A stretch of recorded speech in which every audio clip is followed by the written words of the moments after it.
HGTV's newest show was supposed to be a heartwarming adventure, a step back in time, a nostalgic look at pioneer life. But instead, it sparked something very modern and very heated. At the center of the controversy, a same-sex couple, two dads, who joined the show simply to live off the land and raise their kids. Now, conservative backlash is threatening to overshadow everything. So, what exactly happened on Back to the Frontier? Why are some viewers furious? And how are Chip and Joanna Gaines responding to the storm they found themselves in? Let's dive into the real story, one that's about more than just reality TV. It's about love, visibility, and a network that's finding itself in the middle of a national conversation. A quick pause. If you want to stay updated on all things HGTV, make sure to hit that subscribe button, like the video if you're enjoying it so far, and drop a comment to share your thoughts. All right, let's jump back in. Back to the Frontier premiered on Magnolia Network, HGTV's sister channel, on July 10th. The show brings three families into a carefully recreated 1800s environment. No phones, no electricity, no modern comforts, just raw survival and human connection. For some viewers, it was the perfect blend of entertainment and challenge. But for others, one casting decision changed everything. Among the families were Jason Hanna and Joe Riggs, a committed couple raising twin boys. Their family structure was simple. Two loving dads, two happy sons, one shared goal. Live off the grid, grow closer as a family, and show that love looks a little different in every household. But not everyone saw it that way. Shortly after the show aired, conservative voices online exploded with anger. The criticism wasn't about the show's format or the survival tasks. It was about one thing: the fact that two gay dads were allowed on the show at all. One viral headline summed it up: conservative Christians rage at reality show for letting gay people on. Jason Hanna didn't stay silent. He took to social media with a quiet, powerful response. "Representation matters," he wrote, "especially for those still finding the courage to live their truth." He wasn't trying to start a debate. He just wanted to remind people that families like his deserve to be seen. Not for attention, not for controversy, but so others can feel safe, so no one feels invisible. And then, something rare happened. Chip Gaines spoke up, publicly, boldly, and without sugarcoating his thoughts. In a deeply emotional post on X, formerly known as Twitter, Chip called out what he saw as hypocrisy.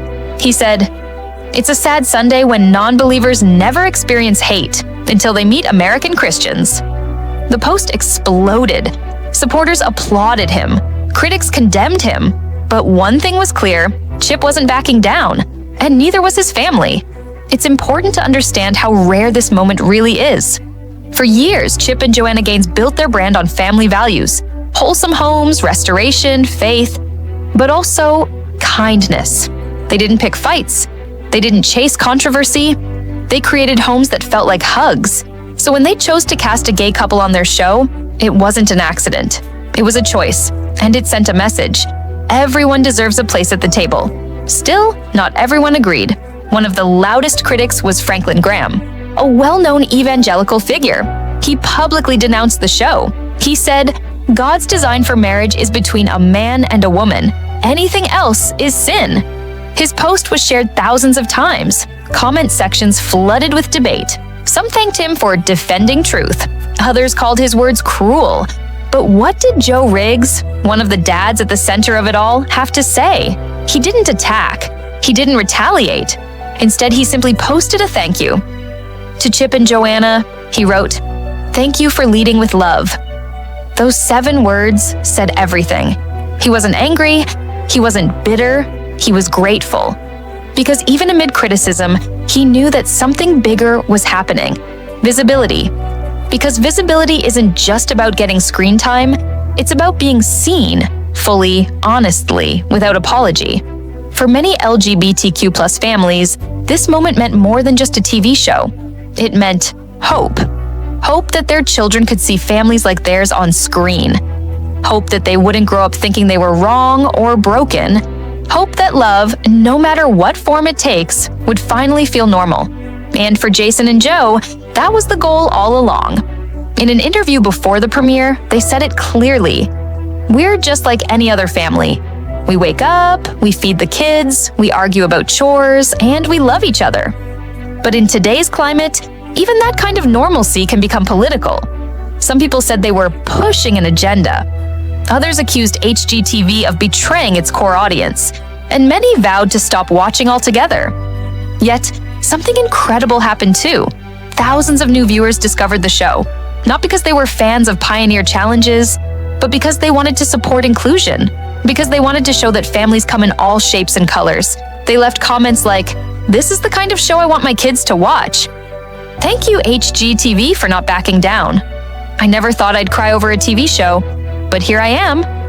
And just like that, Back to the Frontier became more than entertainment. It became a movement, a reminder that kindness is louder than hate, that love is stronger than judgment, and that sometimes the quietest people can spark the biggest change. So, what happens next? Will the backlash continue? Will HGTV cave to pressure? It's hard to say. Networks follow numbers, they respond to ratings, and they read comments. But what we do know is this: Jason, Joe, and their sons are already changing lives by simply being themselves. And Chip and Joanna Gaines, they've drawn a line in the sand. They've made it clear that their platform is for everyone. Not just the perfect, not just the familiar, but the real, the messy, the beautiful, the unexpected. Because families aren't one size fits all, and neither is love. This moment, this one show, might not change the entire industry, but it might change one mind or one heart. And sometimes, that's all it takes. So if you're watching from home and wondering what to think, here's a thought. Love is never the problem. Hate is. And if a show about the 1800s can bring 2025 a little closer to kindness, that's something worth tuning in for. Because in the end, Back to the Frontier isn't just about survival, it's about progress. Not the kind that comes with technology, but the kind that starts in the heart.